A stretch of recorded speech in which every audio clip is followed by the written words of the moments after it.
to Historical News, where we reveal more about our history than what you have been taught in the history books. We're going to go to Alan, who is our 18th century expert, who had just told us that Native Americans are starting to lose their lands. Thank you, Sylvia. So, we are going to be talking about the Native Americans in the 18th century today, where in the 18th century, before the Americans moved, the Europeans had decided to make a line to prevent the Americans from moving in on the natives so the natives wouldn't attack. But Americans decided to go past this line and pushed all of the Shawnee, Cherokee, and Crow away, forcing the other Native American nations to change their boundaries and ways of living. Then we further hear about them helping the Americans fight against the England to have freedom, but are later pushed back from their own lands for so much helping the Americans. Thank you, Alan. We too like to keep the Native American story and history alive still into our day.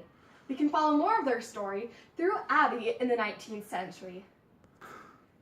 Thank you very much, Sylvia. Well, actually, Native Americans were trying to become more American to appease the white Americans that were angered about not having this land that the Native Americans had settled on. So they decided to do mass-produced farming and decided to use slaves to look more American, but the white Americans were angered by this and started picketing and throwing things at the natives and killing them and taking their land. Well, the Native Americans went to the government and for an appeal to be recognized as a sovereign nation, to be able to have their land as their own, not to have punished the white Americans for disrupting their peace, that they had done nothing wrong. But for all these appeals and petitions, nothing happened. Jefferson decided to actually take a different course of action and decided to have them be moved. When this brings us to the Trail of Tears, where they are removed and taken away to different routes that make them change for where they have to go. They all started down over here and are all moved over the course of a winter. Barely any blankets, barely any shoes. Rotten food are fed to them, which was not what they had promised. And if most maps show this small piece of the United States, when it should be larger than this, because that is 5,045 miles that they had to walk through land and water. And many Native Americans went through that not knowing what it was. They just knew that they were being moved and were willing to do that. Some were against it and were fighting the soldiers all along the way, and others, their land was sold out from underneath them by other Native Americans who just wanted the money, and we not always know their stories. Back to you, Sylvia. Thank you, Abby. It's sad that we don't get to hear the true story about Native Americans, or accurate history books for that matter or reason. We will now go to Samson for Society Watch in the 20th century. All right, thank you for coming to the Social Watch. So you can see there's clouds going over our nation. They're not clouds like rain. This is clouds of distress.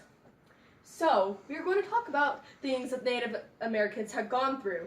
They had finally been able to be set apart on their own reserves. Then Americans decided that they wanted those reserves back because they had deposits of resources that were on that land that Native Americans were not using at that time. So they decided to bring in the communities that had their reserves taken away and tried to Americanize them through classes. Many Native Americans did not like this part of the system and pushed against it. Then Native Americans decided to also push away those that were not that did not have enough Native American blood in them when families married outside of the reserve. If you look into my map right here, the orange is the reservations that have not been taken away, and the green are groups that have been taken away, the reservations have been taken away, and they face scrutiny in society. They aren't the only ones that face scrutiny inside their societies. The lesbian and gay rights committees back in the 20th century were scrutinized for being able to try to get married to people that they loved, to take on their practices. Their jobs were taken away from them because people did not like what they were doing, and this made them homeless because they could not have any income. So they traveled from homeless shelters to homeless shelters with other gays and lesbians to try to find a home for themselves, that many people did not understand what they went through to try to get the rights that they have. Back to you, Sylvia. Thank you. We also have many other struggles that we have that aren't always with the natives or lesbian and gay rights. There were struggles with African Americans. Our expert, Jones, will have more details on that subject. Take it away, Jones. Yeah, so I'm Jones, the expert. So we're going to talk about the 3 main centuries that have troubles with African Americans. The first century is the 18th century, where we will be talking about how African Americans were shipped, my cool picture of a world here, from Africa to the Americas. And a lot of people call this the triangular trade. It's like more of like an octagon because they went everywhere, pretty much. So there were also people that would take the Africans from more inside Africa, kidnap from their homes, and take them to the coast to be sold to European traders that would take them away to other parts of the world to become slaves, to earn more money. This caused troubles with African Americans because they became slaves. They did not like being slaves. No one likes being slaves. Like, why does everyone make it glorified? Anyway, we're going to be talking about how they helped fight on the side of the Americans in the Revolutionary War. Now for the 19th century.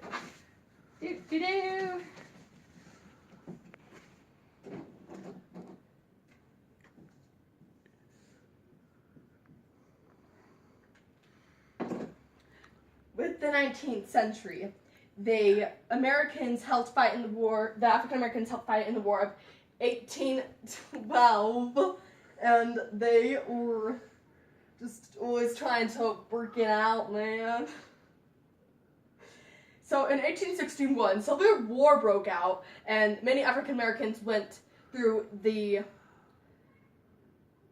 rail system that was underground, the Underground Railroad, and many went to Canada, and many stayed home in hiding in like shacks in attics so they could be with their families because they were afraid they would never see their families again if they ran away.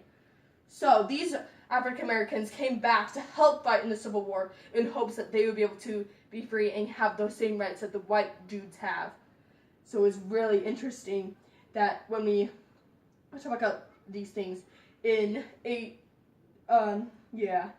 So many people think that it was smooth sailing after the Civil War was gone. It wasn't. It was actually really bad.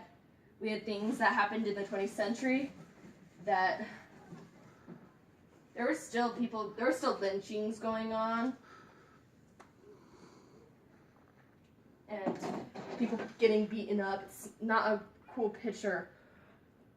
So, Mary Jane Patterson actually received a degree in BA from local colleges in the 20th century when they were free, but she was still scrutinized and not be able to get a job because she was African American. And many white Americans thought that this was bad for us to be able to have the same education as them, so they made the separate but equal doctrine that everyone adapted, and there's Jim Crow laws that made things not equal for Native Americans to be able to do. And they were afraid of accidentally offending a white person and that they might be lynched or like beaten up.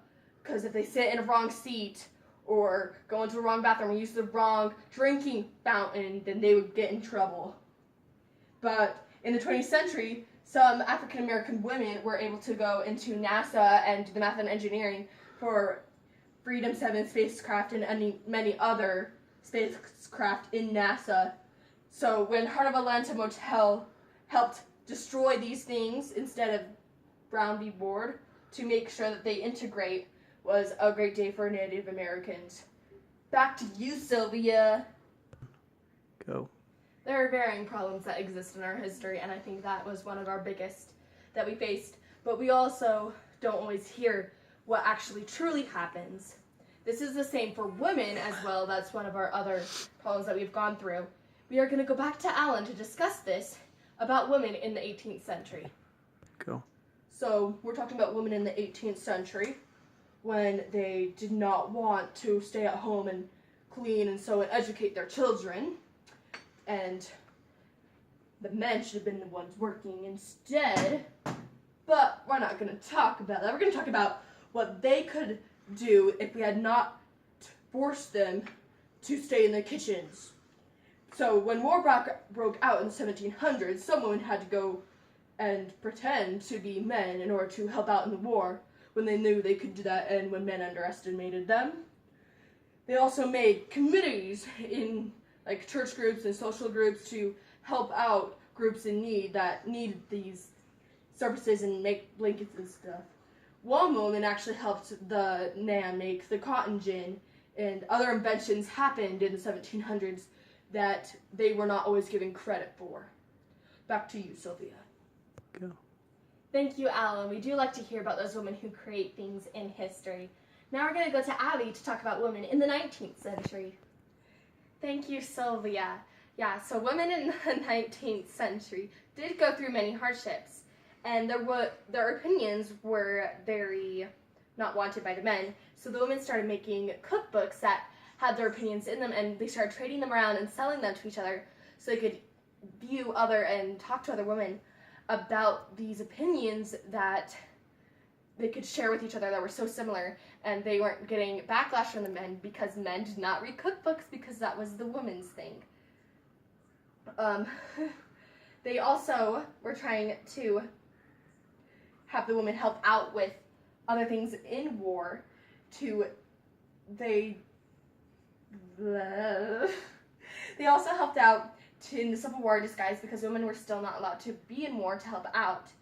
They were also trying to get out there to help other people and get their own jobs running. Like Sarah Plummer Lemon, she was able to become an astronomer and this helped women try to go forward to be able to get their own jobs and think that they are smart enough to get jobs and not to stay at home and be pretty like everyone else showed them that they need to do. So they just had to be smart instead. Back to you, Sylvia. Thank you, Abby, for that very much needed information. Now we're going to go to Social Watch with Samson.